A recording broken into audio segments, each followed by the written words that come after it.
News 18 India. बड़ी खबर है उत्तराखंड हल्द्वानी से इस समय की बहुत बड़ी खबर है। उत्तराखंड में ये हल्द्वानी में बहुत बड़ा बवाल हो गया है और ये बवाल है वहां पर जमकर आगजनी और पत्थरबाजी हुई है। अवैध मजार और मस्जिद तोड़ने के लिए जब प्रशासन वहां पहुंचा वहां पे पत्थरबाजी होने लग गई। पुलिस पे पथराव हुआ है, थाने के बाहर गाड़ियां जला दी गई है। ये पत्थरबाजी के विजुअल्स आप देख रहे हैं। पुलिस पे भारी पत्थरबाजी हुई है इलाके के अंदर और ये तस्वीरें हैं। गाड़ियों को आग लगा दी गई है, पूरी तरह गाड़ियों को आग लगा दी गई है। थाने के बाहर भी गाड़ियों को आग लगाई गई है। ये वो तीसरी तस्वीर है जो बुलडोजर से मजार और मस्जिद को तोड़ने के लिए गया था। और ऐसा नहीं है, अवैध मंदिरों को भी उससे पहले तोड़ा गया है। ये इस समय की बहुत बड़ी खबर है। थाने के बाहर भी गाड़ियों को आग लगाई गई है। ये तस्वीरें बहुत कुछ बता रही हैं। इस समय की बहुत बड़ी खबर है और पीएम धामी ने हाई लेवल मीटिंग बोली है। वीडियो वॉल में देखते हैं, आइए वीडियो वॉल में देखते हैं। ये तीन तस्वीरें हर कहानी को बयां कर रही है। इस समय की बहुत बड़ी खबर है, इसीलिए ये नजर हमारी इस समय की नजर पूरी इस खबर पर है। आग लगा दी गई है, थाने के बाहर गाड़ियों को आग लगाई गई है, आगजनी करी गई है, पत्थरबाजी हुई है पुलिस पर और वहां पर जो टीम पहुंची उसके ऊपर, और भारी पत्थरबाजी हुई है। लॉ एंड ऑर्डर की सिचुएशन वहां कॉम्प्रोमाइज हो गई है। हमारे साथ मुख्यमंत्री धामी कुछ देर में जुड़ने वाले हैं। इस समय की बड़ी खबर है, लेकिन सरकारी जमीन पर अवैध कब्जा था, मैं फिर बता रहा हूं आपको, और भू माफिया ने उस पर कब्जा कर लिया था। जब उस जमीन को छुड़वाने के लिए बुलडोजर वहां पहुंचा और बुलडोजर ने तोड़ना शुरू करा, उस समय पत्थरबाजी होती है और पत्थरबाजी के बाद आगजनी होती है। यानी कुल मिलाकर सिक्योरिटी लैप्स हो जाता है टोटल। और आगजनी की तस्वीरें अपने आप में भयावह हैं। थाने के बाहर की गाड़ियां जला दी गई है, पुलिस की गाड़ियां भी जलाई गई है, जैसे सूत्र जानकारी दे रहे हैं। वो खबर भी हम आप तक पहुंचाएंगे। लेकिन सीएम धामी ने शांति बनाए रखने की अपील भी करी है और साथ ही साथ हाई लेवल मीटिंग भी बुलाई है। गौरव भाटिया मेरे साथ है, विवेक श्रीवास्तव मेरे साथ है। क्या प्रशासन, गौरव भाटिया, अगर अवैध जमीन पर कब्जा किसी ने किया है, उसको छुड़वाने के लिए गया है, भू माफिया है, तो क्या पत्थरबाजी हो जाएगी, आगजनी हो जाएगी? गौरव, ये तस्वीर, एक और तस्वीर देखिए जो अब आ रही थी। इस तरह से गाड़ियों पे हमला किया जा रहा है। ये पुलिस की गाड़ी है जिस पे हमला किया जा रहा है। वो स्टिल तस्वीर दिखाइए जो हमारे पास थोड़ी देर पहले थी। पुलिस की गाड़ी पे हमला किया जा रहा है। गौरव भाटिया,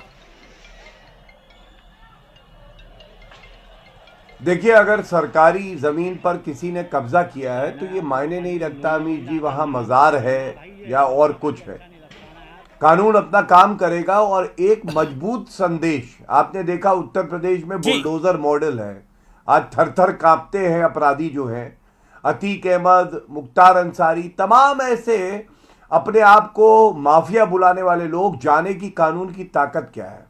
पुष्कर सिंह धामी जी भी बहुत ही प्रभावी मुख्यमंत्री हैं और मैं ये यकीन रखता हूं कि जिसने पत्थर उठाने की गलती करी है वो जेल की सलाखों के पीछे सड़ेगा। कानून के डंडे का उसे जोर पता चलेगा, किसी को बख्शा नहीं जाएगा। जी, मेरे साथ विवेक श्रीवास्तव है। विवेक श्रीवास्तव, क्या आपको लगता है कि कानून की धज्जियां उड़ाने का प्रयास कर रहा है वहां पर? क्या विपक्ष के नेताओं को भी आगे आना चाहिए, बोलना गलत चाहिए? है नहीं। मैं बड़ा क्लियर और स्पष्ट बोलने वाला आदमी हूं अमीश जी। सरकार के ऊपर, पुलिस के ऊपर सरकारी संपत्ति का नाश, आर्जनी, पथराव गलत है, नहीं होने चाहिए, इसमें कोई दो राय नहीं है। लेकिन दूसरी चीज मैं ये पूछना चाहता हूं, माननीय गौरव भाटिया यहां बैठे हैं और बड़े आराम से मंदिर शब्द गोल कर गए, बोला या तो कोई मस्जिद हो या कोई मजार हो या कुछ, उसके बाद उन्होंने गोल वर्ड करा। ये एक सच्चाई है अमीश जी, धर्म के नाम पे, चाहे कोई भी धर्म हो, हिंदू धर्म हो या कोई और, आप दिल्ली के अंदर ही घूम लीजिए, नोएडा में घूम लीजिए, अवैध रूप से पेवमेंटों पे भी रिलीजियस स्ट्रक्चर्स बने हुए हैं। उनको प्रशासन आने देता है, वो बढ़ते हैं, उसमें रिलीजियस फॉलोइंग्स बढ़ती हैं, चाहे मंदिर हो या मजार, में दोनों की बात कर रहा हूं, मैं सिलेक्टिव नहीं हूं। और जब वो एनक्रोचमेंट बढ़ जाती है, तब उसके बाद स्कोरिंग पॉइंट्स करने के लिए फिर आप जो है दूध के दूल्हे बन करके उसके डिमोलिशन के लिए पहुंचते हैं। मैं कहता हूं अवैध कब्जा होता क्यों है? और ये तो चलिए रिलीजियस स्पॉट की बात थी। अरे आप लोग तो मल्टी स्टोरी खड़ी कर देते हैं। नहीं, नोएडा में बड़े बड़े बिल्डर हैं, मैं नाम नहीं लेना चाहता, उनके तो ढांचे तक गिराए गए हैं, भू माफिया का कब्जा था जो सरकारों ने खड़े कर दिए। भू माफिया का कब्जा था जी, जानकारी हमारे पास पूरी है। भू माफिया का कब्जा था दिल्ली में, यानी लैंड ग्रैबिंग एक गैंग चल रहा था, उसका कब्जा था। उनका धर्म से कोई लेना देना नहीं है sir. I am sorry to say, उनका धर्म से कोई लेना देना नहीं है। ग्रैबिंग का तो एक एग्जांपल आप दे रहे हैं। Okay, Gaurav Bhatia reply to Vivek, Gaurav Vivek ji शांत, एक सेकंड। गौरव भाटिया, देखिए विवेक जी ने कहा मैंने मजार बोला। मैंने मजार इसलिए बोला क्योंकि अमीश देवगन जी की जो रिपोर्ट है उसमें कहा गया कि मजार जो अवैध थी, जो सरकारी भूमि पर थी, उसको हटाने का जब कोशिश की गई तो ये पत्थरबाजी हुई है, इसलिए मैंने मजार बोला। लेकिन मैं आपको एक बात याद दिलाता हूं, तस्वीरें देखिए, गाड़ियों को आग लगाई गई है, पुलिस की गाड़ी पे पथराव हुआ है, पुलिस की गाड़ी को आग लगाई गई है। सुबोध उनियाल मेरे साथ, उत्तराखंड के मंत्री, इस समय फोन लाइन पे जुड़ रहे हैं मेरे साथ। मुख्यमंत्री धामी भी कुछ देर में लाइन पे होंगे। सुबोध उनियाल, मेरा आपसे सवाल है, लॉ एंड ऑर्डर की सिचुएशन क्या कोलैप्स हो गई है हल्द्वानी के अंदर? क्योंकि सिचुएशन बहुत टेंस हो गई है वहां पर, गाड़ियों को आग लगा दी गई है, प्रशासन की गाड़ियों को तोड़ा गया है। सुबोध उनियाल।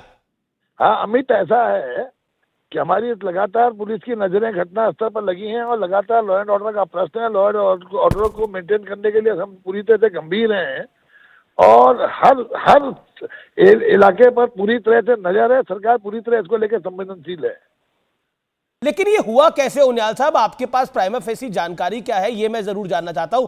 हुआ कैसे ये सब कुछ? क्योंकि मैं देख रहा हूं पुलिस की गाड़ियों को आग लगाई गई है, तोड़ी गई है, पत्थरबाजी हुई है, अवैध कब्जा था वहां पर। इस तरह की घटनाओं के पीछे कहीं ना कहीं आप निश्चित मान लीजिए कि कहीं ना कहीं कुछ लोगों के राजनीतिक स्वार्थ होते हैं, जो बरसों से एक समुदाय को जिन लोगों ने वोट बैंक के रूप में प्रयोग किया, कहीं ना कहीं अपनी जमीन को बनाने के लिए वो इस तरह लोगों को भड़का करके उनके बीच में जाकर के इस तरह की कानून व्यवस्था को अपने हाथ में लेने का काम करते हैं। उसी का ही परिणाम है। ये बहुत बड़ी बात है। आप कह रहे हैं कि जिन लोगों ने अल्पसंख्यकवाद का प्रयास किया, उन्होंने भड़काने का प्रयास किया और उसके बाद ये घटना हुई है, ये बहुत बड़ा आपका आरोप है। क्या इसके बारे में एक बड़ी जांच बिठाई जा रही है? दूसरा, इलाके में अगर सरकार की नजर पूरी तरह से स्थिति पर है और इस बारे में निश्चित रूप से जो भी यथासंभव कार्रवाई होगी वो की जाएगी। क्योंकि इस इलाके में पहले भी रेलवे की जमीन पर कब्जा कर रखा था, कई वर्षों से कब्जा कर रखा था, तब भी बवाल हुआ था। ऐसा नहीं है यहां पहली बार हो रहा है, लेकिन इस बार लिमिट क्रॉस हुई है इस पूरे इलाके के अंदर। प्रशासन की गाड़ियों को तोड़ा जाएगा वहां पर। हाँ, मैंने आपसे कहा ना कि आप समझते हैं कि इन चीजों के पीछे किन लोगों का हाथ है, इसको निश्चित रूप से मालूम करने का प्रयास किया जाएगा और उनके खिलाफ कार्रवाई की जाएगी। जी, ये बहुत बड़ा आपका बयान है। धन्यवाद आपका इस महत्वपूर्ण खबर पर हमारे साथ जुड़ने के लिए। सुबोध उनियाल, पहला ऑफिशियल गवर्नमेंट रिएक्शन न्यूज 18 आपको इस समय दिखा रहा है। ये खबर वाकई बहुत बड़ी है। जो घटनाक्रम हुआ है वो बहुत निंदनीय है।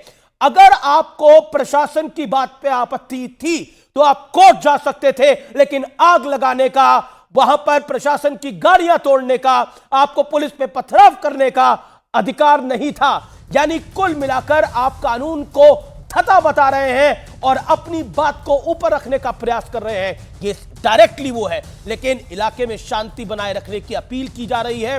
मुख्यमंत्री धामी की नजर है। खबर यह है कि गृह मंत्रालय की भी नजर है, भारतीय गृह मंत्रालय की भी नजर है। जो इस समय उत्तराखंड सरकार के मंत्री ने बयान दिया है वो अपने आप में बहुत बड़ा है कि कुछ विपक्षी दल के नेता इसको भड़काने का प्रयास कर रहे थे, जिनको अल्पसंख्यकों में एक वोट बैंक दिखाई देता है। भदौरिया साहब बताइए।